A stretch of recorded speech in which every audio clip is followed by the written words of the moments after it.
Welcome to the I Love CVille Show. It's Jerry Miller. Good Thursday here in Charlottesville and across Central Virginia here on the I Love CVille Network. An absolute pleasure to be with you. I'm super excited to introduce the I Love CVille community to Don Gathers. This gentleman making a tremendous positive impact in the Charlottesville and Central Virginia community on a number of different levels. We'll talk about that with a guy that I think is needs no introduction. I'm excited to showcase his charisma, his leadership, his ability for human connection. I think a lot of similarities we have, and our ability to just touch base and connect with people. He's a good listener. He's eloquent. He's charismatic. You're going to see that shortly here on the I Love CVille Show. First, let's thank some fine folks that make this program possible. I'd like to give some props to Sean and Roxanne Simmons of Greenberry's Coffee. 28 years ago, a husband and wife had a dream of creating a craft coffee company at a time when people were only taking their coffee, black with cream or sugar. And they opened this craft coffee company in Barracks Road Shopping Center with a roasting facility in the McIntyre Office Park. This husband and wife combo remembers folks from Staples Barbershop coming in and saying, guys, you better do something else because you're not going to make it selling craft coffee in Charlottesville. Today, a global business with locations in Japan, Saudi Arabia, Qatar, soon to open in Portland, Oregon, a location in Washington, D.C., Harrisonburg, Virginia, and it started right here in Charlottesville, Virginia. The kind of positive stories we love to celebrate at I Love CVille. Wow. We also love to celebrate guys like Scott Wagner of Scott Wagner Chiropractic and Sports Medicine. Who's got your back? Scott Wagner of Scott Wagner Chiropractic and Sports Medicine most certainly does.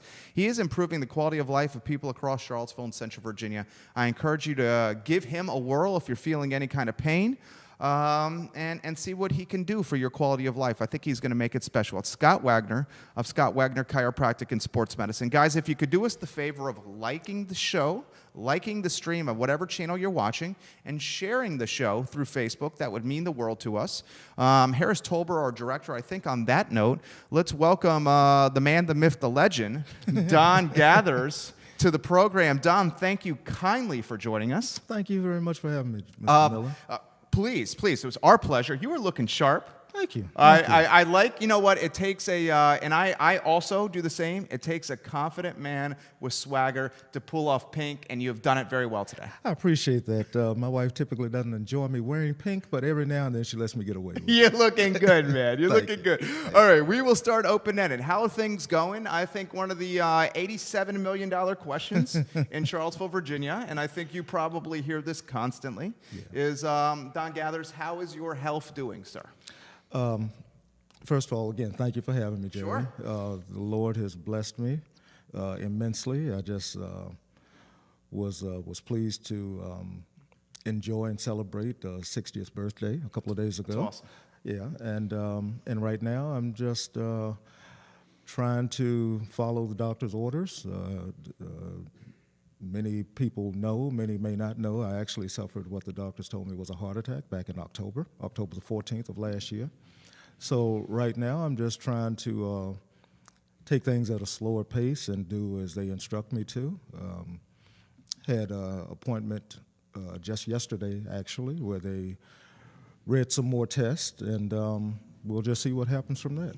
I think the reason people are asking about your health is because people want to see you involved in the election. And I think in a lot of ways it's a testament and a compliment to your work, your lifetime work in totality. Undoubtedly, you are a leader in the community. Undoubtedly, you have courage. I'm going to say it, cojones. You're charismatic. You connect with people. Have all the qualities needed potentially to get on council. I'm going to start open-ended with that. And again, I'm appreciative of that and very humbled by it. I wish that I could say definitively yes right this moment, but regardless to what you do, health has to be in the forefront, and I have to take care of this temple that the Lord has blessed me with before I can take care of anything else that He's laid before me. So I'm just moving very slowly right now and want to make sure that I'm good internally before I take on any external efforts. I absolutely understand. And why, and it's a testament to why you could potentially make a very good counselor, because you're a family man first. Absolutely. And your wife, your family, your friends, they mean a lot to you. And you absolutely understand that unless the temple's taken care of, how are you going to get into the mix? Yes. And the mix on council, and let's cut to the chase, the mix on council can be, it has highs and lows.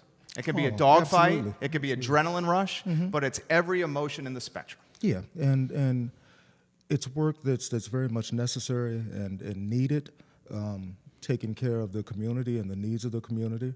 And I applaud those that are seated there right now and those who have come and gone before them. It's not an easy task. And anyone who's willing to step forward and step out and put themselves into that arena, they're the ones with the, as you say, the kahunas, because they're willing to sacrifice themselves, and it's a huge sacrifice that the people are called to make. Huge sacrifice for, let's cut to the chase, for very little pay. Huge sacrifice for ridiculous grief. Huge sacrifice for having, your feelings, your thoughts, your aspirations, where you want to go with yourself personally, in the city in totality, in the public spotlight. I think with the ubiquitous nature of social media and how Facebook and Instagram and social media have taken things to a different level, there is a level of exposure that perhaps was not there when, say, like a guy like a Dave Norris was on council, or a guy like a Rob Schilling was on council. Talk to us a little bit about council in general, our current councilors in totality.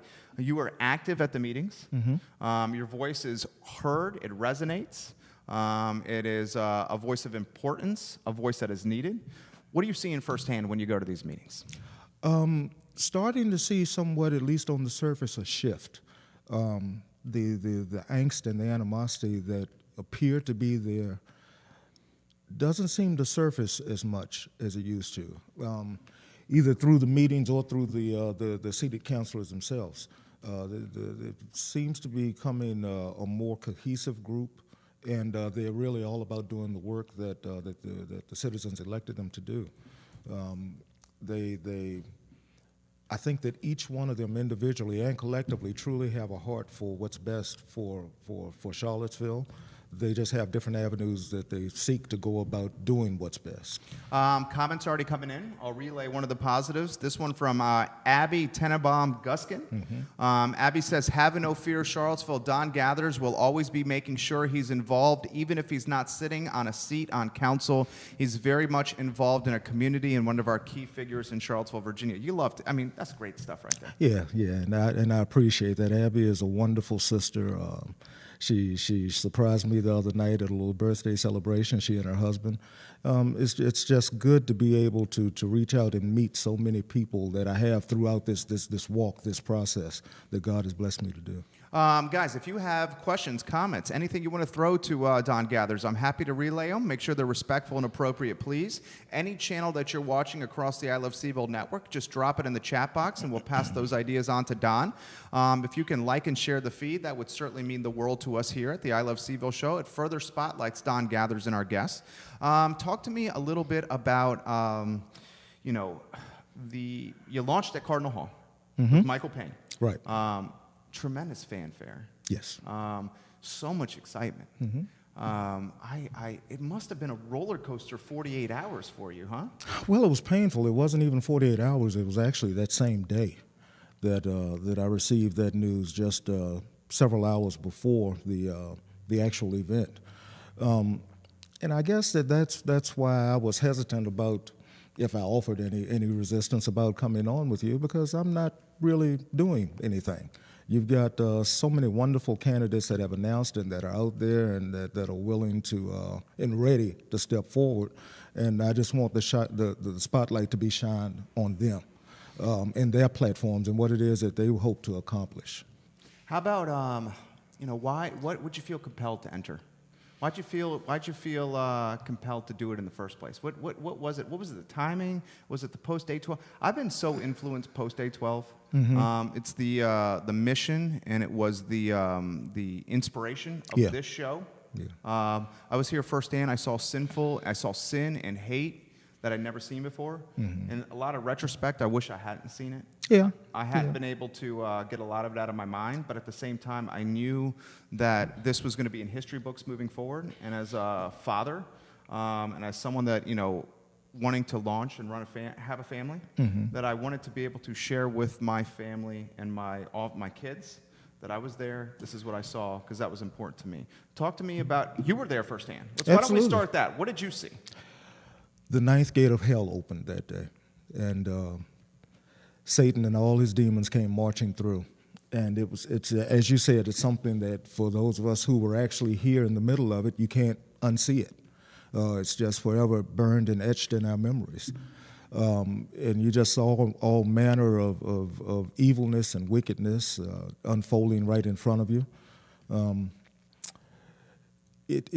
I akin it to someone being dropped into a hot landing zone in a war, something that you would see in a war movie, because that's literally what it looked like. I agree. There was just any and everything that you can possibly imagine, and much of the unfathomable that was right there in front of you.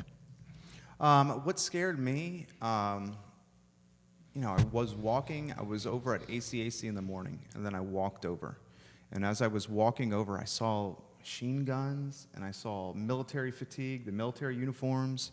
I saw folks that I'd never seen in Charlottesville, Virginia before, and I was like, what the heck is going on here? Yeah. And I'm like, these folks aren't from Charlottesville here. But sadly, many of them were. Yeah. Talk to me about that. Many of them were.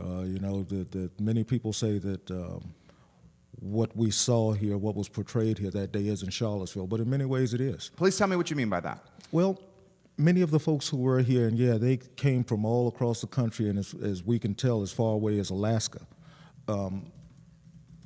And after they spewed their venom and they displayed their violence, many of them left.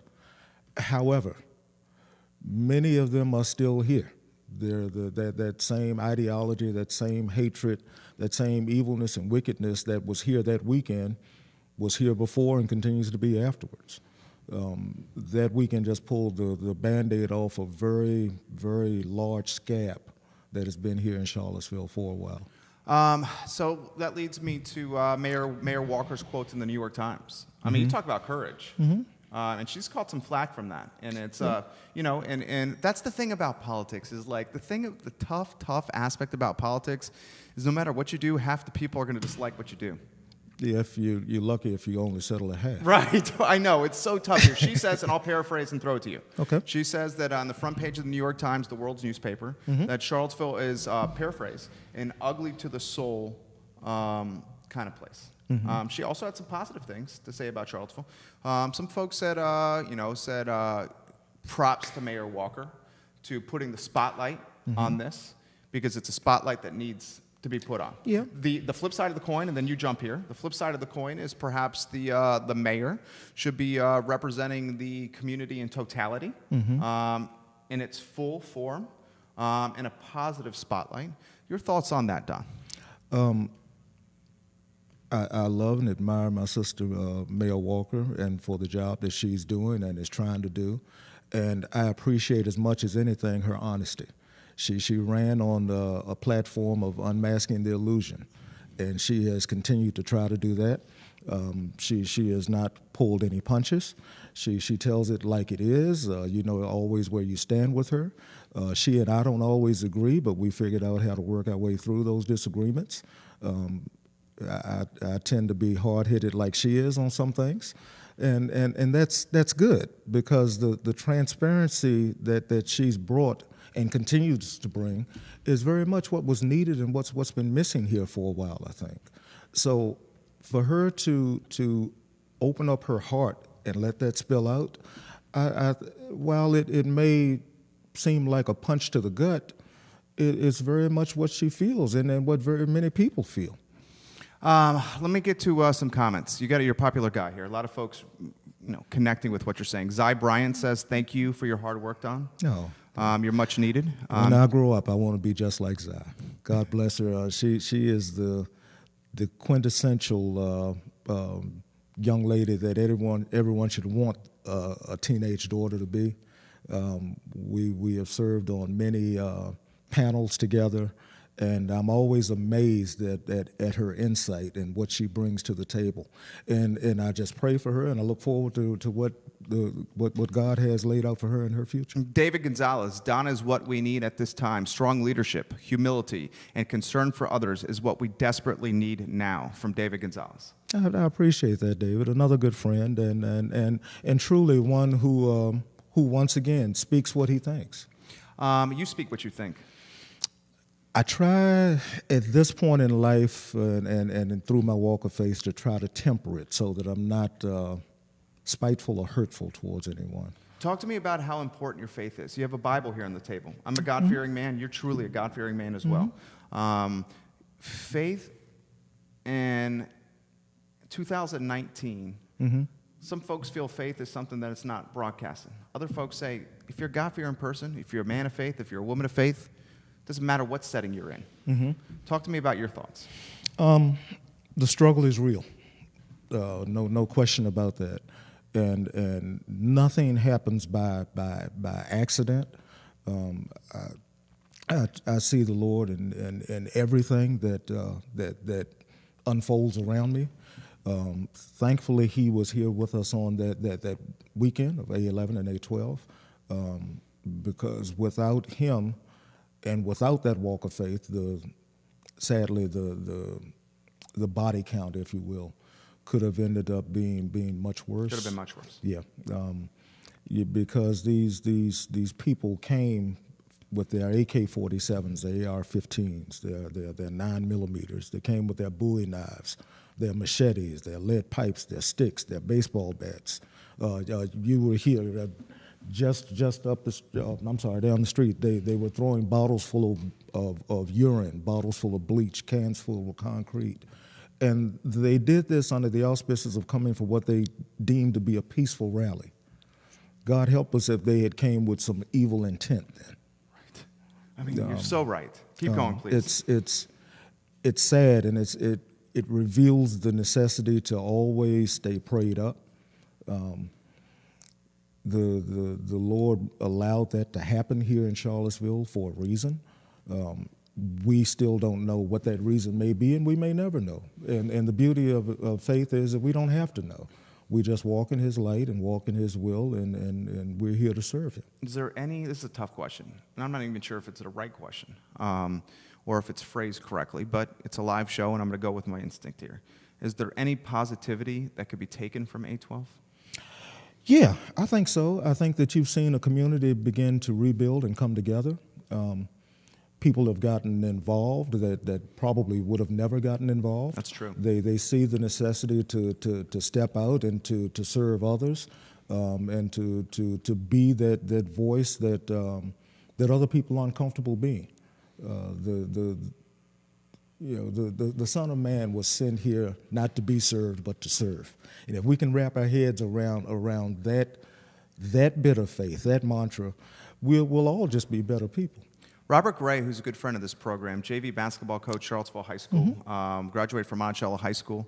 One of the leaders, undoubtedly, not just in the Charlottesville community, but one of the leaders in the millennial Gen Y, African American community. Robert Gray, I love. Yeah. And he mentioned to me on Facebook, and this went a long way for me. And he said, the conversations you're having on your show, Jerry, so many people are afraid to have these conversations. Yeah. And just having the conversation is the first step into making things right, finding peace, finding equity. Because if we don't have the conversation, how do we figure out the solution? And that's a large part of the problem. People aren't or haven't been willing to have those tough conversations. Race and racism is not an easy conversation to have. It's not. And really, people by and large aren't taught how to broach that subject. So, but it's imperative that you have them. That's not the elephant that sits in the room. It's the whole pack of elephants that are herded there. And I tell people we've got to stop dancing around it. We've got to stop talking about race and start talking about racism.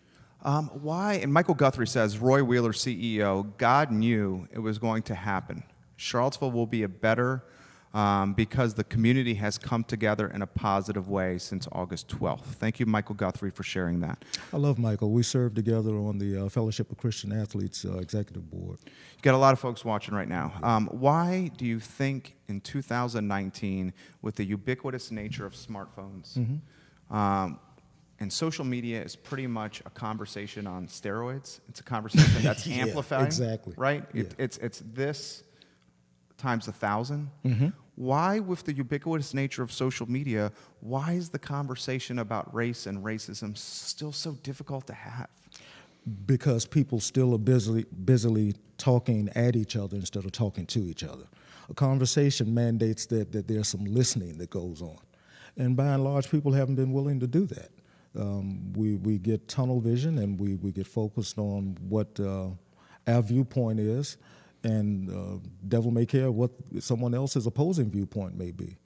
But it's important and it's imperative that we know what someone else is thinking, one, to counteract it, and two, if necessary, to protect ourselves from it. Well said. Well said. Let me throw this to you. Well, and there's a three in there as well. We have to wrap our heads around the fact that at least some portion of what they're saying may actually be correct. Both sides? Yeah. Yeah, and I hate using that phrase ever since age 12, but It really is a reality here. It's like, I'm going to throw it to you. And you have much more perspective than I do on a number of different levels. Okay? My game plan is to have an open-ended conversation and to get your perspective. well, you said that you wanted to have a conversation that we would be having either in a bar or a barbershop, and obviously I don't have much reason to go to a barbershop. Yeah, that was funny, dude. That was so funny. Let me throw this. I mean, it's like, is there now, like, with before and after death, with years, it almost like in Charlottesville is like before and after 8/12. Yeah. Yeah. Talk to me about that. And, in many ways, Charlottesville has become a verb. And our mission right now, regardless to whether you're on city council or leader of a faith-based clergy or the head of a nonprofit or the CEO of a business, our job right now is to move Charlottesville past being just a hashtag and being just that proverbial blip on the racist history of this country. We got to figure out how to make people understand that this is where people live every day, at least try to, and get by. Charlottesville is much more than what we saw that fateful weekend. Yeah, that happened, and yeah, those problems existed and continue to exist on some level, but the city is much more than that. Let's turn that into a sizzle reel. That was very good right there. We create these sizzle reels, which are shorter clips from the interview, like approachable, shorter clips. When you've said so many good things, that right there, undoubtedly a great thing. You got way too technical for me just now, but okay. Short highlight. Okay. That's what it is, short highlight. Right. I'm thoroughly enjoying this here. Talk to me about, shed some light into the conversation you had with your wife, key person in your life, obviously. And when you were thinking, you know what, I think it's time that I jump in the mix here and run for council. What was that like? Was there resistance? Was there support? I'm sure if she's anything like my wife, she just has some strong things to say, regardless. Well, the initial response, God bless her, was go for it. That's awesome. Then the conversations kind of morphed and developed from that. She truly is supportive in what the things that I want to do and that I try to do, and typically she's right there beside me. Of course, there's some level of concern because there are those out in the community who don't want you to be successful, and not a lot has changed since the days of Medgar and Malcolm and Martin. There are those out there with so much hatred in their heart that and my good brother Wes Bellamy can attest to this, that they will He's got cojones. throw all manner of things at you. It's not good, and it's cause for pause and concern, but life goes on. Tracy Estelle Howard Goo. I'm sorry if I messed your last name up. Tracy says, awesome work. You guys look great. Don's wife rocks. A lot of people, it's funny because when we married and I moved here. She's a Charlottesville native, and for the first year of my life here, yeah, I didn't have a name. I was just, aren't you Tisa's husband? Aren't you? And it reached a point I was like, no, I'm Don. I actually do have a name here. So now it's kind of flipped, and people will see her in the grocery store somewhere and say, aren't you? So it's funny how we've had that shift. Let's create a highlight reel for your wife. Okay. Behind every great wife is a great man. Behind every great man is a great wife. It's a team effort. Absolutely. And the ones that, I'm learning. Okay, you have more experience than I do. I try to learn from everybody. You calling me old again, Jerry? No, I'm saying you have perspective. Okay. You have perspective. Right. Talk to me about her. She is an amazing woman. She very much keeps me grounded and centered. When I reach that tipping point and start to boil over, she brings me back down. She has started herself to step out more, and is accompanying me on many engagements, not only in support, but actually working with me on many panels and whatnot. We're blessed to go and speak with the students over at Beaufort a couple of days ago about the CVille pilgrimage. They gave her an authoritative role while we were on that pilgrimage. So she's coming out of her shell somewhat as well. And it's been a good experience. We're really enjoying the ride. As extroverted as you?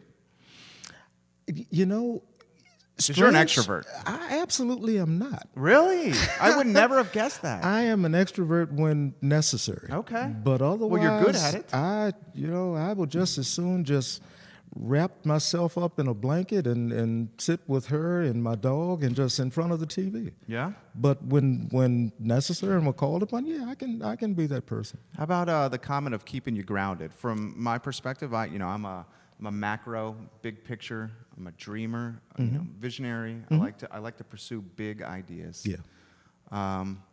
That has value. That also has potential weakness. Yeah. Talk to me about that with you. She gives me the narrative as to why she thinks something will work and why it may not work. And keeps me in that perspective and gives me different angles of things to look at that I might not have thought of. Prayerfully, I will be getting into seminary because I feel like I've been running from the call to ministry for a while, and she constantly pushes me to pursue that. I don't know exactly where the Lord is leading me with that, but I'll tell you, He's done some amazing things with me and with us just in the last year alone. We started off the year with losing her mother, who we were the caretakers for. She lived with us, and the end of the year lost one of my brothers. I'm the last of 6 boys, so we lost one of my brothers. But in between, there was just so much good and so many blessings that we were able to share. The trip to Ghana was amazing. We spent some time with our youngest on a trip to D.C. He, of course, is the football player over at UVA. Right. I saw the picture on your Facebook page. Yeah. Large young man. Yeah. Very large. Where'd that come from? Look, I promise it wasn't me, but if I could just get over into the dining hall with them for a while, and really you haven't lived until you see these guys eat. It is amazing. Talk to me about that. Oh, the masses of food that he can put away. It's like it's an event. You ought to buy a ticket to it. Yeah. It is just incredible. And every now and then we'll be out somewhere and somebody will ask, "Are you hungry?" And I'm like, "Really? When is he not hungry?" So he epitomizes eating you at a house at home, or he could have done that? Oh yeah. But yeah, we love him, and he's truly enjoying the ride there at UVA, and it helps that the last couple of seasons that they've won some games and made it to some bowl appearances. So. He's enjoying himself, and we're very proud and very happy of him.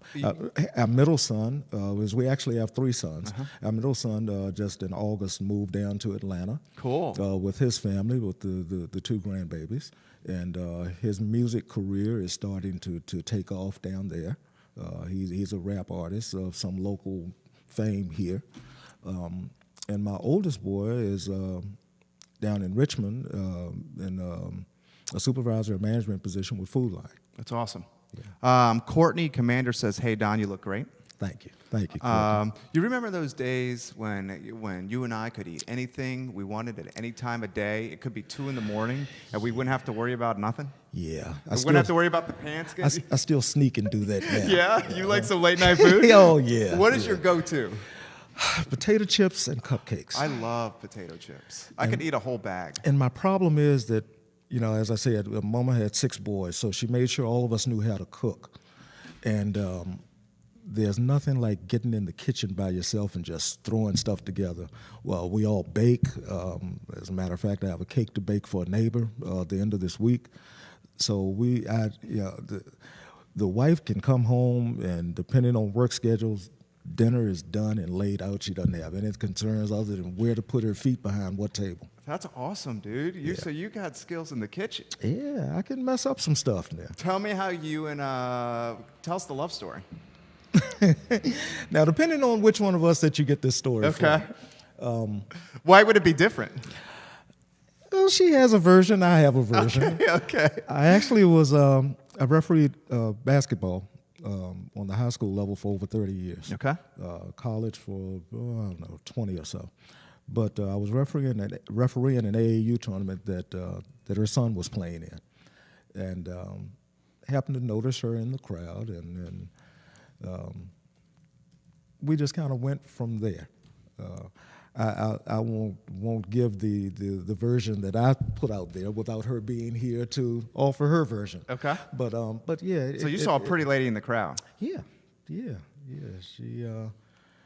She was a distraction, let's say. I can't tell you what happened with the basketball game. Let's just say you missed a lot of 3 and 5 second calls in the lane right there. I tell people I didn't miss them. I just chose not to call. Oh, I'm enjoying this. Courtney Commander wants me to ask you about the pound cake. Courtney, that's what I was just mentioning. I actually have another pound cake to make for a neighbor this weekend. And I probably owe you a pound cake because I'm not sure that you got any of it during the greens cook-off over at the Jefferson School. Jamal Williams says the chicken tenders are fire.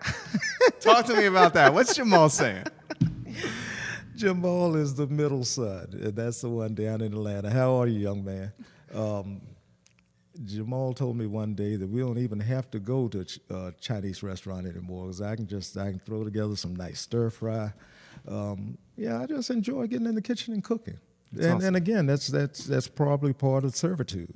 I see Fitzgerald Barnes, good buddy of this program, watching the show. Fitzgerald Barnes is a man who can cook as well. Absolutely, and I first met Fitz when he was coaching over at Louisa. Yeah, I first met Fitz when he was athletic director at Monticello High School. And he had the same quality that you embody, where he's like an epicenter of like positive energy, and people were like gravitated to him. Yeah. You have that. Thank you. Fitz is a good man and a very good friend of one of my brother-in-laws, and I have always respected and admired him. Same, Mr. Barnes. Same for me as well.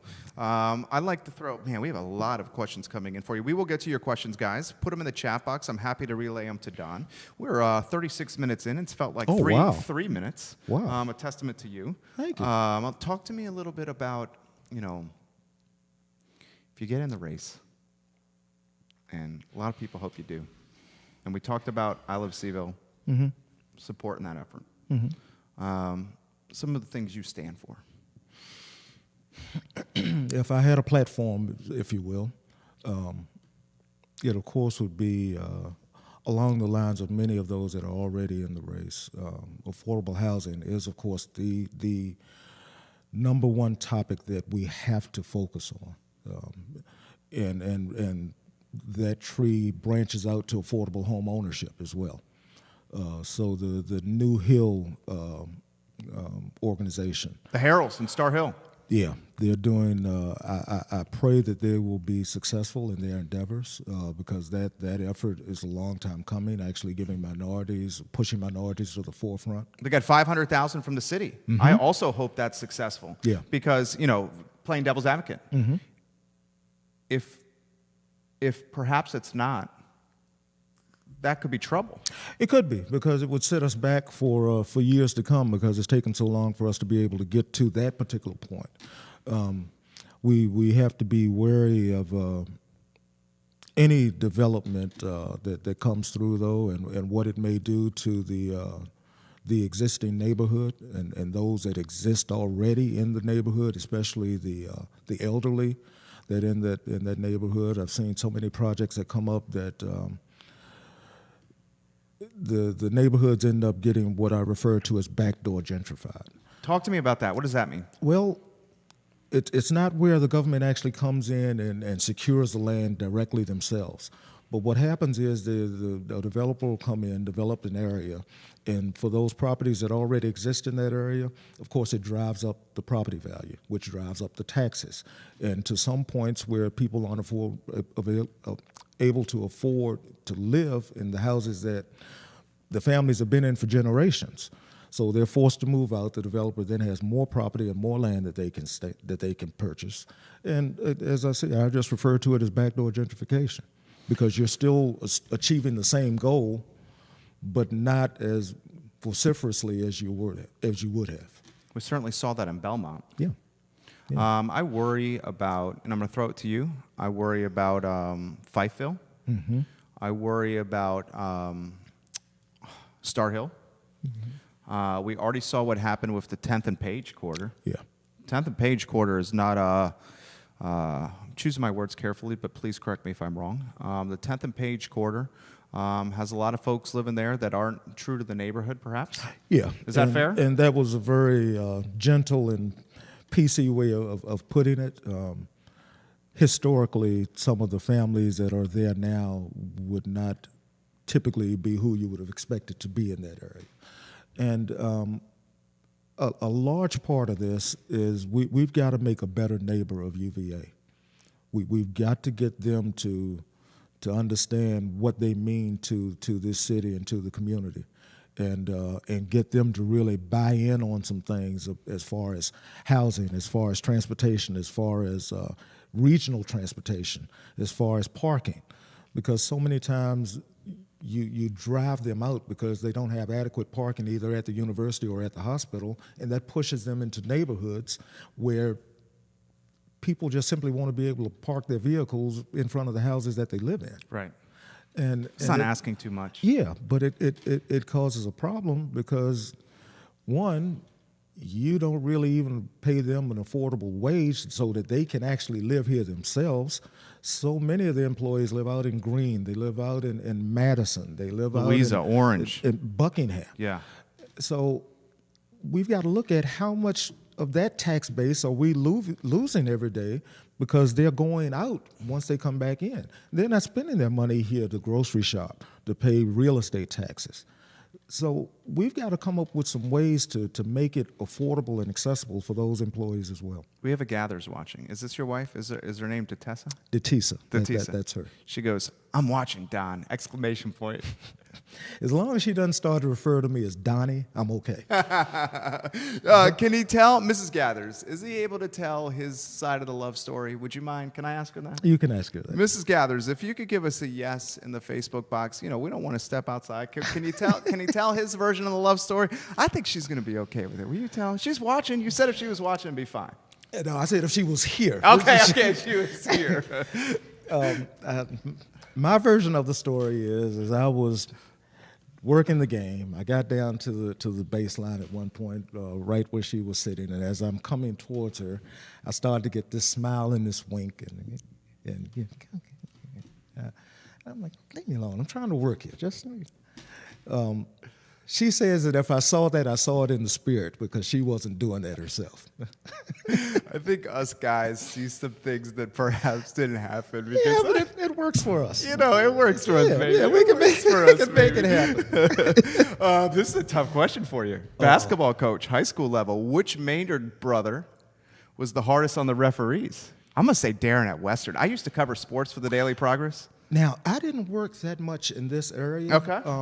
Most of my until a state or regional level, most of mine was down in the Richmond area. But I tell you, I saw just incredible plethora of talent come through there. Richmond's big time. Yeah, well, and you know, the hotbed probably is Central Virginia, Tidewater area, Yep. where of course you got Boo the Williams and Iverson Hampton Roads. Yeah, Yeah. yeah, and some of the best games that you could ever imagine were in the years past was Richmond Metro Gold against Boo Williams. So you did the AAU scene too. Yeah, yeah, did a lot of that. You see some pros, huh? Absolutely. Well, what kind of pros you see? I love basketball. Ooh, been blessed to have been on the court with Iverson. That's awesome. And I've been around for a while. Charles Oakley, when he would come back and play in some of the pro-ams. Yeah. Terry Davis. Yeah. And his son, who's now in the NBA. But there are so many. Well, Ben Wallace, of course. There are so many guys who had the talent to make it, but unfortunately, for whatever avenue or curve came up in life, they didn't. But it's truly a blessing when you see these guys later in life, and you might actually be refereeing their sons' games now, and they stop and tell you what you meant to them as they were coming through. What are your passions and your hobbies and your interests? Why do you like to get up in the morning to pursue? Well, I love the Lord. I love church. Outside of that, refereeing basketball, golf, and I can promise you I can lose balls with the best of them. Me too. Fishing, which I don't get to do nearly as much as I would love to, and just meeting and figuring out what I can do to help and serve people. Tracy Estelle Howard, is it Go? Gough? Yeah, she says, talk to us about some of the projects you would like to pursue if you're on council. And you clearly have a lot of support here. Yeah. Education. Okay. I think that Dr. Atkins is doing an amazing job with the city schools, but there's always room for improvement. And I think that she's open to hearing different ideas and ways that we can make things better for the next coming generation of leaders that will be that are progressing through the city school system right now. We've got to figure out, and this will be unpopular with many of my constituents and friends, but we got to figure out ways to generate more revenue and more money for our first responders. For our police totally officers. agree with that. Why would that be unpopular? Well, there's a... You're basically saying have the police and the firemen and the EMTs make more? Yeah. What's wrong with that? That's a no-brainer. The level of trust with the community and police right now is not where it should be. And there are those, and that's, I'll tell you, that's a product of events that have transpired here, very publicly that have transpired. So, but we've got to figure out how to pay those that are the best at what they do. And you know, it was much like my work with the Civilian Review Board. I look at that as a win-win situation. If that board functions in the way that they should, it's an insurance policy for the police officers that are out there doing the job every day in the way in which they should be doing it. It also is an insurance policy for the people of the city of Charlottesville against those officers who may not be following the letter of their training to the law, so to speak. I think that's a sizzle reel, Harris. Harris Tolber, our director, he's making us look good here, and you're really making us look good. You got a lot of people that are really connecting with you. If you could like and share the feed, no matter what channel you're watching, seven channels across the I Love CVille network we're broadcasting on. Like and share the feed. So we've got to get money for our police officers, for our firemen, for our EMTs. We've also got to find money to attract and keep those teachers that are doing the jobs that need to be done. What I'm seeing, is a lot of the talented teachers we have are leaving the Charlottesville city community, and they're going to, like, say, Albemarle County. Mm-hmm. And maybe in Albemarle County they have more support from an administration. Mm-hmm. Maybe in Albemarle County the money goes a little bit further from a housing standpoint. Can get a little bit larger house. Mm-hmm. And one thing we know about our teachers, and our teachers are incredibly important to, obviously, the future of our community, but they're underpaid. Yeah. So if our teachers can make a buck go a little bit further, They got to do what's best for their family. Absolutely. How do we keep the talent in Charlottesville? We've got to be creative. We've got to figure out how to make the incentive package more attractive, to not only keep who we need to keep here, but also to attract those here to say, well, okay, maybe Charlottesville isn't that place that I heard that it was. And that's across a wide swath of jobs and job titles and job duties and responsibilities. But we've got to be able to maintain those people that are doing the job and doing it in the right way here in town. What is the stigma or the image or the brand of Charlottesville City Schools? And I don't know that it's so much the stigma associated to the city school system, because Charlottesville is probably like any other city school system. They typically will lose teachers to the neighboring counties, just because of pay issues typically. But if you're a new teacher coming out of school, what is it that's going to attract you here, especially after August 11th and 12th of a couple of years ago? That's part of what we've got to overcome too. And it doesn't only hit employers or employees coming here, but the tourism industry. And I can't say that has suffered any, because people will still be drawn and attracted here because of the beauty of the area. The university, outdoors. the wineries and the vineyards in the area. I learned when I came here that Charlottesville actually was the number 3 location in the country for wedding venues. So this area it's much that can be done as far as promoting it, but we've got to get past that summer of hatred in order to be able to do that effectively. Sarah Jane B. says on our I Love CVille Facebook page, great interview regarding the CRB. Mm-hmm. It's also an insurance policy for the city, cheaper to pay for oversight than to defend against lawsuits or otherwise work retroactively after a tragedy. Mm-hmm. Your thoughts on that? She's absolutely correct. I agree with her wholeheartedly, because if we can do the work on the front end, there won't be nearly as much work necessitated on the back end. We can protect ourselves and make people know and aware exactly what it is that we as a community stand for, what the police department is willing to accept and what they expect, and it just makes the entire situation or situations as they manifest themselves easier to deal with. How do you build trust with the police force? How do you build trust with the police force, especially in our African American community, where that trust has been not prevalent for generations? Accountability and transparency, getting out into the neighborhoods and meeting people. Because if your first interaction with a police officer is when they're coming to arrest you, it's going to be problematic. Well said. If that officer was working the beat and shaking hands and smiling, then he knows who they're interacting with, and maybe he can quell some of that before it ever becomes an arrestable offense, before it ever becomes an issue. But if you don't know a person, you won't know exactly what it is that they're dealing with on a day-to-day basis. How about, guys, like and share the feed for us. Let's keep the spotlight on Don Gathers here. Give it a like, give it a share. 7 channels across the I Love CVille network you guys are watching on. Increase real estate taxes.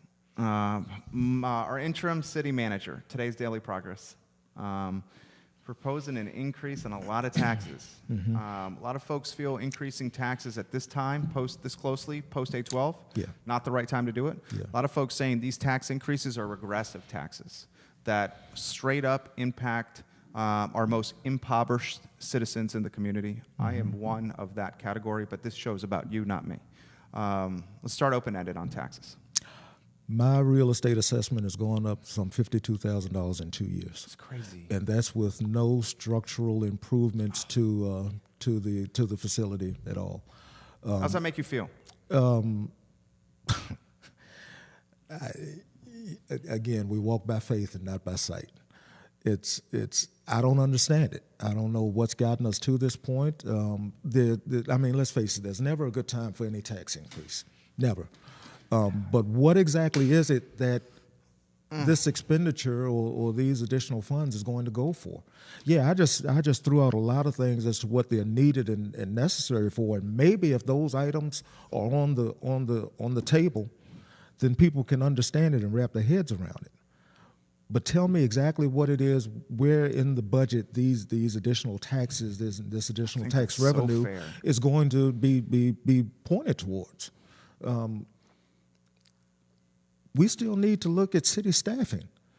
We need to, if we're going to talk about moving towards, and God bless the mayor, she certainly has begun these conversations, but if we're going to talk about UVA, we've got to look at making sure that city is also at a level of a living wage for all of its employees.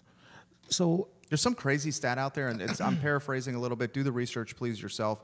And Ellie Bedole Tucker says, we are so fortunate to have Don Gathers in our community. Ellie's giving you some props here.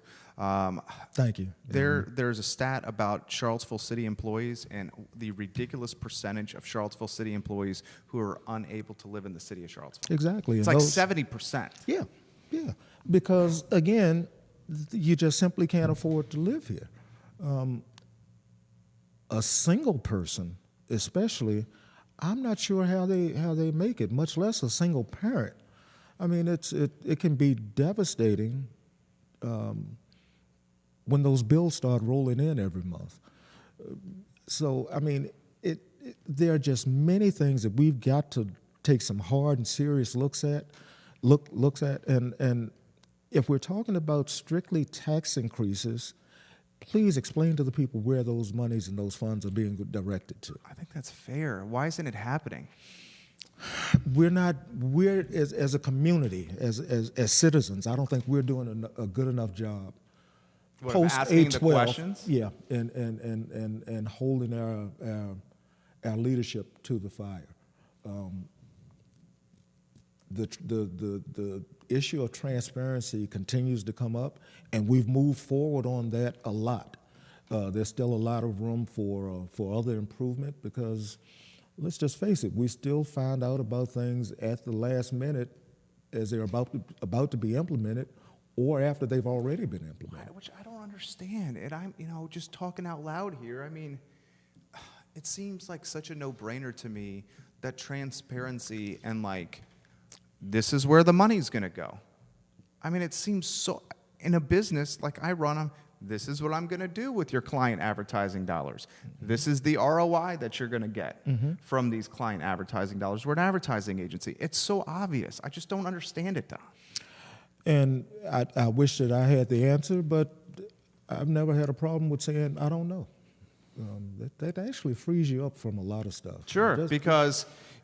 Go ahead. Just being able to say, I don't know. And Don, did you know? No, don't know. But I'll find out. I'll learn more. Yeah, unless it's gossip, and then I don't want to know. What do you stand with? What do you stand with our current candidates that are in the running? We have 3 seats open. The June 11th primary is going to determine the 3 spots. It's I think what. Every single one so far is a Democratic candidate except for 2 individuals. June 11th primary is going to determine these 3 seats. What are your thoughts of the candidates in totality? Well, first of all, before I talk about City Council, a huge shout out to Sally Hudson, and very much prayerful and in support of her candidacy. And why do you like Sally? Sally stands for and embodies everything that I think that this community needs. Many thanks to Delegate Toscano for the work that he has done in getting us to the points that we're at right now. And I truly think that Sally will be able to pick up that baton and expand through her own mantra, if you will, exactly what it is that's needed and necessary here in the Charlottesville community.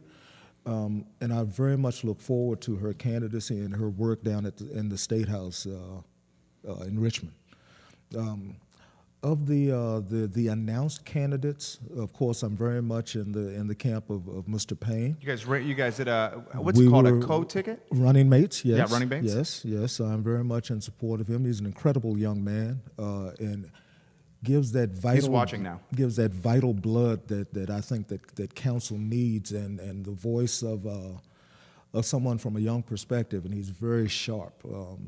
He is very much up on any and all housing issues, And he just brings a wealth of talent and expertise and education that I think, in my humble and maybe even slighted opinion, is unmatched. So right he's one of three that you're saying. Yes. Okay. Yes. Two more. One could be you.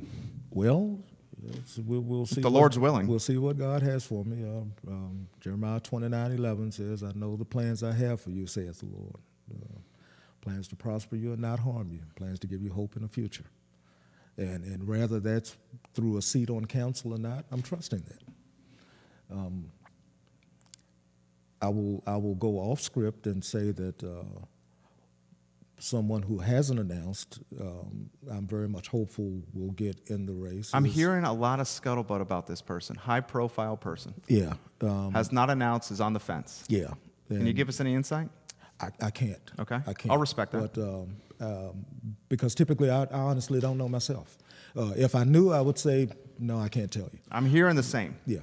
But I'm hopeful that Wes will get in the race. And again, that'll be unpopular. But why do you think? Wes has become a lightning rod. Can I use the word polarizing? You can use polarizing both in the black and white community. Interesting. But you can't dismiss some of the things that he has tried to do and has been able to do. The equity package that he was able to push through council is certainly going to be a huge boom to the minority community here in Charlottesville, and we can see that with the creation of New Hill. And I count him very much as a brother. I love him. We're brothers in Christ, and whatever the Lord has laid out for him, I want him to be successful. Why is he polarizing in the black community? Wes, once again, is very much like Nikiah. I think that he's a straight shooter. I think he'll tell you what he thinks, and if he doesn't agree with you, he'll tell you that. And that's not always accepted or acceptable to many folks. But and he and I, again, we don't always agree, and we've had some head-butting sessions, if you will. But I respect him for who he is. I respect him for the work that he has done and is trying to do, and I very much appreciate some of the things that he has done while on council for the minority community. He has aspirations of potentially going vertical politically, climbing the ladder. I think that's safe to say. Yeah. He is, he was protesting outside the governor's mansion a few weeks ago. He has had meetings with the Black Caucus in the Hill, and he is a courageous. He's got big vision. He's got big picture. He's a macro guy. Yeah, and we need that. He is the antithesis, if you will, of Nikiah. Talk to me about that. I agree 100% with that. Nikiah will get the work done, but she won't do it under the spotlight. She would just as soon that you not know what she's doing, as long as she gets it done. Wes is just the opposite. And that's not because he's looking for or glorifying in the glamour. He's an alpha dog. He's just out there, Yeah. and he's very much in your face and wants you to know what he's doing and why he's doing it, and I think that they bounce very well off of each other. And they butt heads. Oh, I was just about to say it. Yeah. The two of them don't always. It's pretty agree. obvious. But again, I think that level of respect is there between them, and they realize how to work through their issues, and without having to do it in the public eye. Counselors don't have to like each other to be successful. And we see that here on a micro level, but prayerfully we can begin to see some semblance of that on a macro level in D.C. At least we have to have the hope that that'll happen. Do you think Mayor Walker has aspirations of climbing the ladder? No. Charlottesville for life? I believe so. And Lord, if I'm wrong, please forgive me, but I just don't see her having the the desire to do any more than what she's doing right now. Dr. Bellamy? Could she do more? Absolutely. Yeah. Absolutely. Why do you not see the desire? Now, I claim the label of introvert. Nakaya is the ultimate introvert. I don't believe that she at all enjoys the all that comes with politics. She's willing to do the work, but all of that stuff on the periphery, all the minutia that's involved with it, I don't think that she enjoys that at all. But she understands the work that needs to be done, and she's more than willing to get out there and do it. Oh, man, you're on point today. You got a lot of people giving you props. Like and share the stream, guys. Give us a like and share of the stream. This gentleman is got the gift of human connection, and he's extremely eloquent and well-spoken. Thinks before he speaks. But I'm also wise enough to know that not everyone is in that particular corner. Why get in the mix, then? Why get in the mix? I mean, you see all the grief that's happening. All the grief. Why get in the mix? Well, just because evilness exists, do we not build churches? Wow. I mean, hospitals aren't built for people that are well. You typically won't find people that are in tip-top shape in a hospital.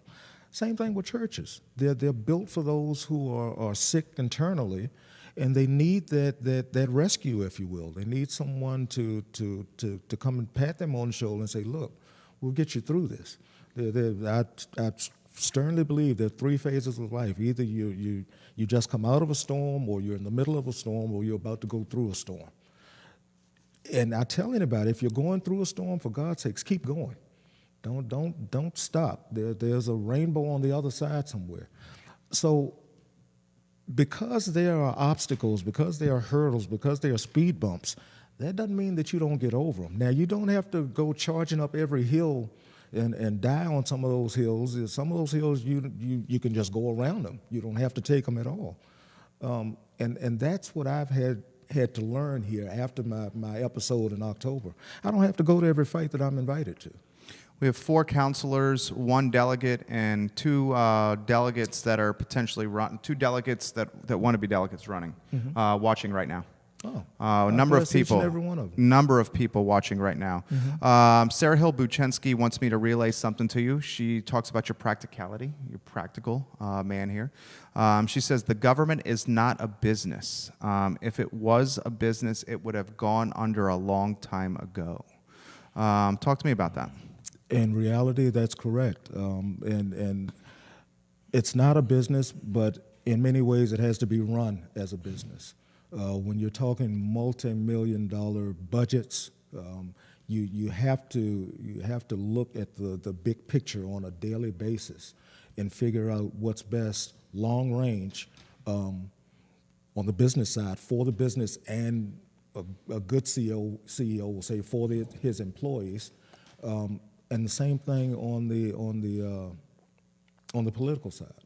A CEO, a manager has to look long range. You can't have tunnel vision, because when we're talking about that mass amount of dollars and that mass amount of people that you have to serve, it's a process that you can't take lightly, and you can't skip over, and you can't take shortcuts. Recent survey a couple months ago said 44% of African Americans felt unwelcome on the downtown mall. I'm surprised that the number's that low. Talk to me about that. To be honest with you. When you look at what's there, what is it on the downtown mall that seems welcoming or inviting to minorities? There just isn't anything there.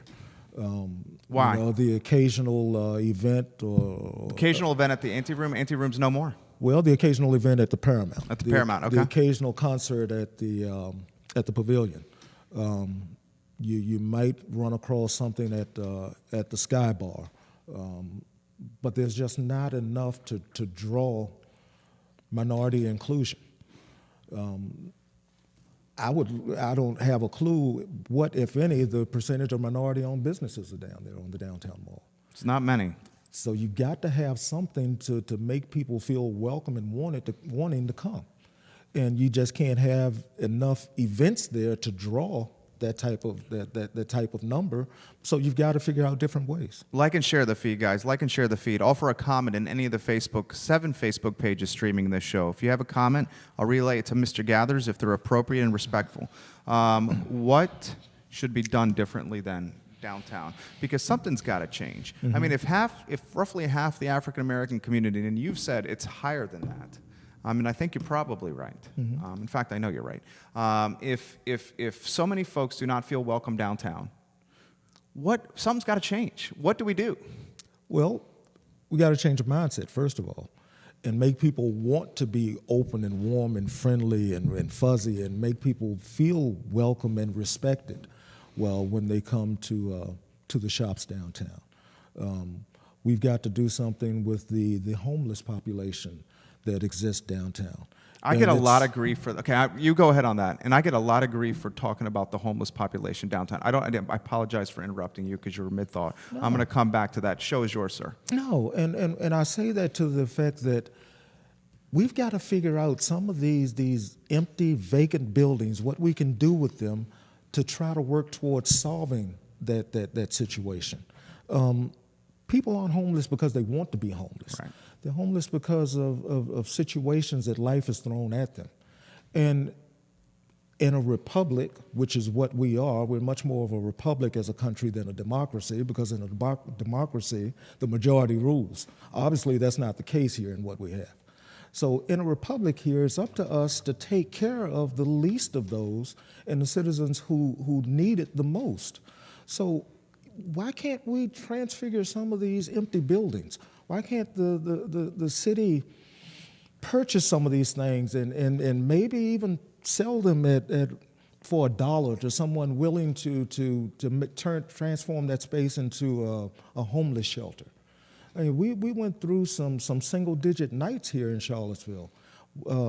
We had some people in Chicago, I believe it was. They had a dozen or so folks die just from freezing to death. Terrible. We can't call ourselves the great democracy that we claim to be if we're not taking care of the people who need it the most. Let's turn that into a sizzle reel, Harris. That was really good right there. The homeless population. I catch so much grief for this. I feel, we have a lot of similar. I courage. I have thick skin. I'm willing to speak out even if it goes against the majority, because I don't care if I catch flack. I feel God has blessed me with some gifts, and if I do not share those gifts with the world, that I am doing God a disservice. That's right. And one of those is being able to, same things you have, speak, connect, lead, understand where things are going. And I look at downtown, and I see a proliferation of aggressive panhandling and homelessness. Yeah. And I am a sympathetic, compassionate person, but if we have this proliferation of homelessness and panhandling, it's going to make the crown jewel of the city, these 8 blocks, unapproachable. And we're at a time post-812 where we need to make these 8 blocks even more approachable than it ever has been. And I'm not knocking the shelters. I think what the Haven is doing is amazing. But when 4 or 5 different shelters are offering free meals 24/7, 365, of course the homeless population is going to aggregate and congregate downtown because they want to stay close to the organizations that feed them. Talk to me about this. So if we're really about benefiting people and looking out for our citizenry, put them in a place that is accessible, one, that's safe, and that won't be detrimental to them or to anyone else. Nancy Carpenter and Shayla, they do an incredible job over at the Haven. I mean, just an absolutely incredible job. Pacham does an incredible job here in the area, and the churches that are affiliated with that. But there's just so much more that we can do. Numerous churches have soup kitchens throughout the week to provide at least one hot meal to those who need it every week. There's still much more that we as a city and as a community can do and should be doing. where we put the shelters, whatever programs that we come up with to get people back on their feet and integrated into the community of work and assistance, that's up to us, and those are some of those long range plans that I talked about. But we've got to do something. We can't just look at that plight and ignore it, because it's not going to go away. We don't know what circumstances led individuals to that point in their life. We just need to know what we can do to turn it around for them. Okay, so a lot of the, with what I do with I Love CVille, Mm-hmm. a lot of the entrepreneurs, small businesses, larger businesses, they reach out to us because they know we have a huge following here. Right. And they are afraid of the backlash that they will receive for saying homelessness is negatively impacting our business. Like, afraid. Mm-hmm. Do not want to be the ones that say it. Okay. Of course, they ask me to say it. Mm-hmm. They're like, Jerry, you say it. I'm like, well, why don't you say it? I'm like, well, it's going to hurt us. Well, it could hurt me. Mm-hmm. But it doesn't matter to me because, I want the best of Charlottesville long term. But as a business owner, if they're truly invested in their community as much as they are in the business, then go to city council and ask that something be done about it.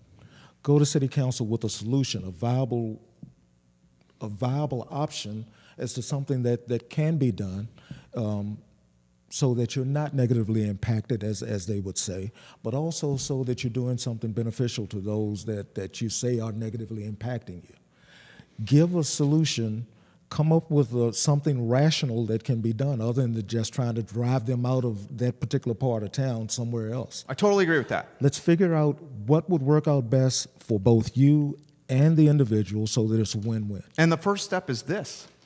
It's the dialogue. Yeah, but you if you go to Aberdeen Barn and you get a bad steak, which I don't know anyone ever has. Right. But if you go to Aberdeen Barn and get a bad steak, it doesn't do you any good to go to Red Lobster and complain about it. You got to make it known what the problem is and talk to the appropriate people to try to get it solved. It was good. Turn the whole homelessness into a sizzle reel. That was so good right there. A lot of comments coming in. Bravo, Jerry and Don from Sharon Cavender, who's watching from Charleston, South Carolina right now. Wow. James Watson, good friend of the program, says this, and I'll throw it to you. Okay.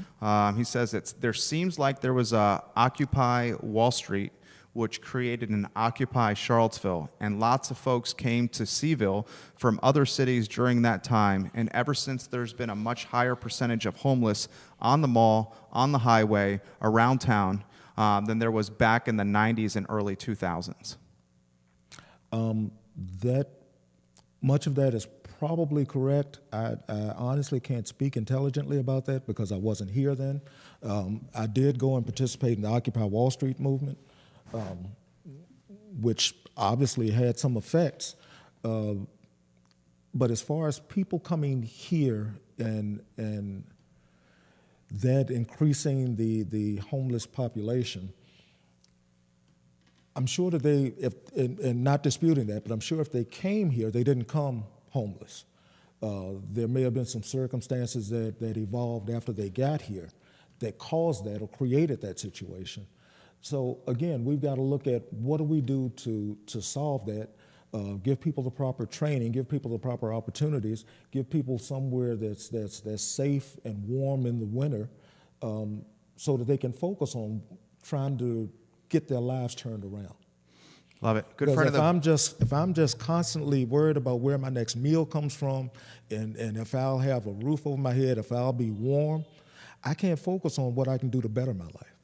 Love it. Good friend of the program, Robert Gray, who we were talking about earlier. Robert, I love you, baby, watching right now. Like and share the feed, guys, if you could do us that favor. Get the spotlight on Don Gathers. Question coming in, this one from Abby. Abby's watched the entire show here. I appreciate you, Abby. Don, have you seen or heard of the new Charlottesville Albemarle Visitors Bureau branding campaign? And do you feel it serves all people, or what can be done better with the branding and advertising campaign? I appreciate the question, Abby. First of all, I am not a marketing specialist, but I have seen the new campaign, and it's something that I think that they probably need to revisit. Even the second round? Now, I haven't seen the second round. I saw the initial phase with the big C. And I just think that a little more work needs to be done on that. And prayerfully they will, because, again, Charlottesville has become a verb as much as anything. It has. And we've got to figure out how do we get past that. It basically is now like, don't let your city get Charlottesville. Yeah. Yeah. And, I mean, that's not the stigma that we want associated with us, because as you travel the country, people ask, where are you from? Oh, you're from Charlottesville. My in-laws are from Long Island. Mm-hmm. So many times when we go over Thanksgiving or Christmas, Charlottesville, what's going on? It's like, what's going on over in Charlottesville? And I'm like, guys. You know, and while things have quieted down, they're still not at the point that they should be, or that we would hope that they would be. It's gotten, many days I don't know that it's gotten better, it's just gotten quiet. There's still a ton of work that needs to be done around here. This is coming in from Sharon. It's a good question. She's talking about the homeless topic that we were having. Shelters within reasonable reach of a bus stop, but not downtown. Downtown is important commerce and expensive real estate. We need a better balance. Let's have our shelters closer to bus stops and transportation. I absolutely agree with that, because we can't move those folks from point A to point B, which would be from homelessness to employment, which you've got to be able to tie the two together. We've got to create shelters that are visible, viable, and accessible. But then we also have to move towards the next phase, which is getting these people to be contributing citizens to the community. I love your practical sense. You come at it with business mindset, you come at it with activist mindset, and you come at it with fearlessness mindset. Who's Don Gathers? He's just a guy that's here trying to quietly make a difference in someone's life, to better the lives of those that I come in contact with, and to just love my family immensely. How do you characterize City Council's efforts post 8/12? I think the jury is still out on that. That's fair. Those individuals that are there now that continue to work have made some progress. Again, there's still much that needs to be done, but I applaud the efforts that have gone and that have come along since then. You know, it was truly a struggle. I chaired the Blue Ribbon Commission, and an immense amount of work went into that. There's still an immense amount of work that needs to be done, and of course, we're still waiting to see what happens with that entire issue in the courts. It just continues to baffle me that so much hatred descended on this area over 2 large pieces of rock. That we actually had a murder and 2 other losses of life behind pieces of rock. What do you do with the statues? You know, I am still of the opinion that there would be nothing greater than to give them back to Mr. Paul Goodloe McIntyre and place them strategically in McIntyre Park. I just am not of the opinion that they belong in the downtown immediate landscape where so much business and legality is going on. But I'm not saying that they should be destroyed. I just think that they should be in a more appropriate place. And since we don't have a museum to house them, I think if they have to remain in a public area, in a public park, they should be in the park of the gentleman who ceded them to the city. Interesting. So this is a fresh perspective that I have not heard. That's a courageous perspective. Well, that was the idea that I presented from the BRC, not to BRC, the Blue Ribbon Commission, not to eliminate or obliterate the statues altogether, because I recognize the fact that there are those who want to revere them, who want to visit them, and people may or may not actually come to town with that mindset, and they should be accessible for those who still want to enjoy that. I just don't think that they should be in the immediate downtown area. This is interesting. Let's see. Ellie Tucker says, April Ryan would be so proud of you, Don. She says, and she does know you now. You are a caring citizen of Charlottesville, Virginia. Kristen Zakos, former Charlottesville City Councilor, says your listener blaming Occupy for increased homelessness isn't actually accurate. There is a homeless census done every year, and although the numbers spiked up during the recession, I don't believe they are higher today than they were during the 1990s. That's Kristen Zakos responding to James Watson's comment. If you guys, anywhere you're watching on the show, if you could like and share the stream, that would mean the world to us. There are a lot of people watching. You jump in here. What do you think? And Kristen is an amazing woman. I have gleaned so much knowledge and education from her, just watching her, listening to her, and being around her. And I truly hope that at some point she may get involved again in city politics. Sina Floyd, city council candidate, says, yes, there are more homeless in the area than in the 90s and early 2000s, but this has more to do with the economy and the recession that happened than anything else.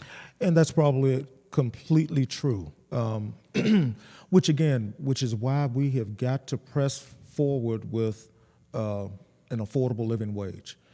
And that we have that mythical, magical figure of $15 right now, which is just strictly a start, because even on a wage of $15 an hour here in Charlottesville, that is barely going to find you anything affordable from a housing perspective. Especially if you have a family. Yeah, because it's just the cost of living here is astronomical. Just incredible. Yeah. Sharon says statues are history. Charlottesville is historical. Part of the appeal of Charlottesville is history. And I don't dispute that, which is, again, why I'm not advocating for the destruction of those statues, but just a different placement. Do you think Dr. Bellamy, in retrospect, would have handled things differently? As far as what? The statues? I'm not sure that Dr. Bellamy did anything that can be deemed as improper in his handling of the statues. Council as a whole, I wish would have taken the recommendation from the BRC. I have to allow myself to think that maybe we wouldn't have ended up in the place and in the point that we did had they done so. But I mean, hindsight is always 20/20. Of course. So who knows what would have happened. But I appreciate and admire his courage and the courage of Christian Zakos, and certainly the courage of Ziona Bryant to step out there and recognize and point out that's oppressive. That's an injustice to a segment of the population, and we need to figure out what's best to do with it. In my perspective is so nothing compared to your perspective, okay? And I can't even possibly imagine, and I'm going to be straightforward, some of the things that you've experienced. Cannot possibly imagine, nor do I even try. I'm willing to listen. I'm willing to hear. I'm willing to take it and figure out how to make things better. I initially was of the mindset that statues are not going to change history. And removing statues will not change this ugly history we have had. Right. But my perspective, and part of what makes us human is our willingness to evolve our thought and not necessity to evolve. Right, and not being rigid. I thought this way, I'm not going to change it because this is how I thought. And so many people are like that. And where I'm going with this is like, my thought has evolved. I saw firsthand on Market Street right here in front of the Macklin building this ugly, ugly, awful sin. And if it's these things that are one of the small, if these statues are causing this kind of sin, then they need, from my standpoint, they need to go. Yeah, and but everyone who goes to visit the statues isn't necessarily of that same mindset. So, yeah, that was the flashpoint. That was why they said they descended here. But really, it was an excuse. It's just as Dr. Cornel West said, it wasn't about the statues. Just as Dr. Bellamy's book says, it was never about the statues. This was just an excuse. That's all that it gave folks to come and unleash the violence and the trauma that they did upon us. Rosalind Stokes Parker, great job. I am so proud of you, Don Gathers. Former classmate, yeah, and congratulations. I understand that the young lady's getting married soon. That's fantastic. Yeah. That's fantastic. A lot. James Watson says in response to Kristen Zakos, I just want the best for the homeless population. Okay, I just want what's the best for the homeless population. God bless you. I appreciate that. Yeah, Sharon says we need to bring back trade schools for young and possibly homeless to help them emerge from homelessness. And again, that's forward thinking. That's something that would be beneficial to get folks reinvigorated back into the workforce so that they can feel good about themselves and create something both for themselves and for the city. You've given us 90 minutes of your time. I am truly grateful. I want to close this program by giving the show to you. We'll have you connect with that camera. You can go in any direction you want. We can tell folks who Don Gathers is. We tell folks about Don Gathers' platform, about anything you want to do, Don. I'm not even, and we'll turn it into a highlight reel. We'll put it across our network, 250,000 people over 30 days. Okay. You're truly an impressive person. Rosalind Stokes Parker says, thank you, Don. Yes, yes. So there's the camera, and the show is yours, sir. I just want to take a moment to thank Mr. Miller and his whole production crew for this opportunity. This has truly been fun and insightful. If I have to close with anything, I want to thank my community, and especially the community of activists who have just been so loving towards me and my family. Thanks to everyone for all the birthday love that I got a couple of days ago. And if I close, I'll close with something from Dr. King. If I can help somebody as I pass along, if I can cheer somebody with a word or a song, if I can show somebody he's traveling wrong, then my living will not be in vain. If I can do my duty as a Christian ought, if I can bring salvation to a world once wrought, if I can teach the message as the Master taught, then my living will not be in vain. God bless you. Wow. Tolbert, sizzle reel that. That was amazing.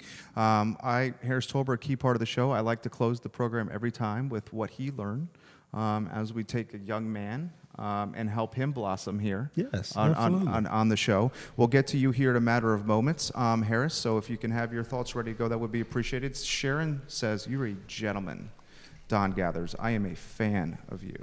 Thank you.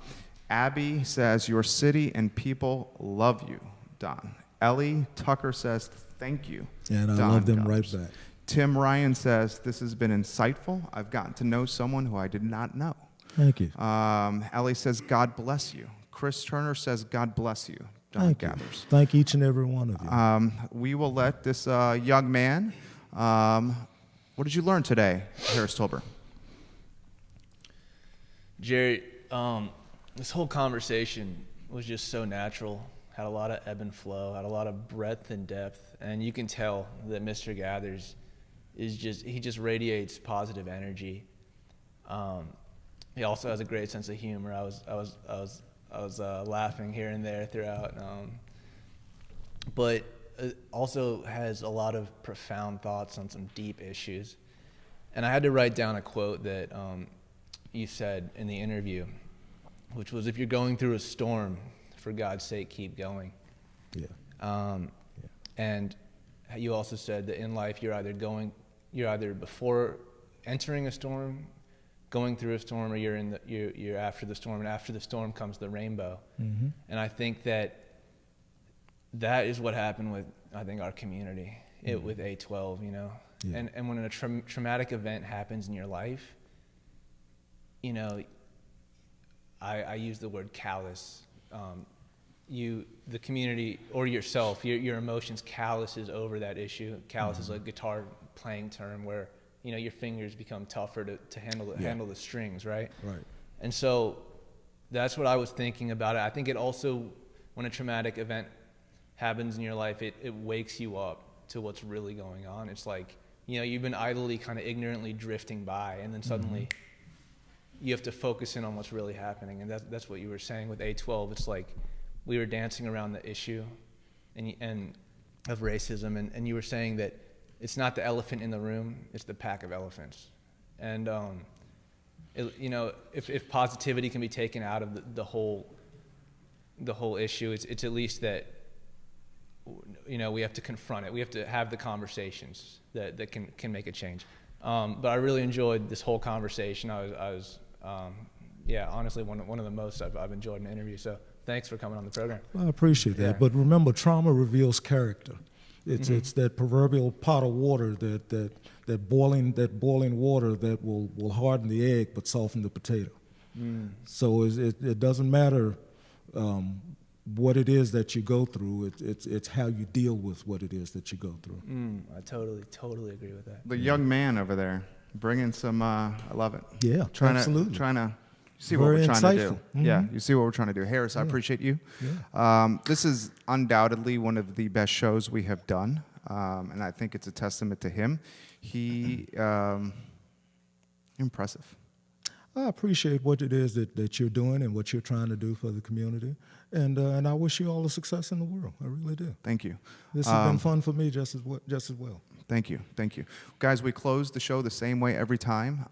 If you give more than you take, you will make the community better and will win in the long run. Also, please embody the golden rule.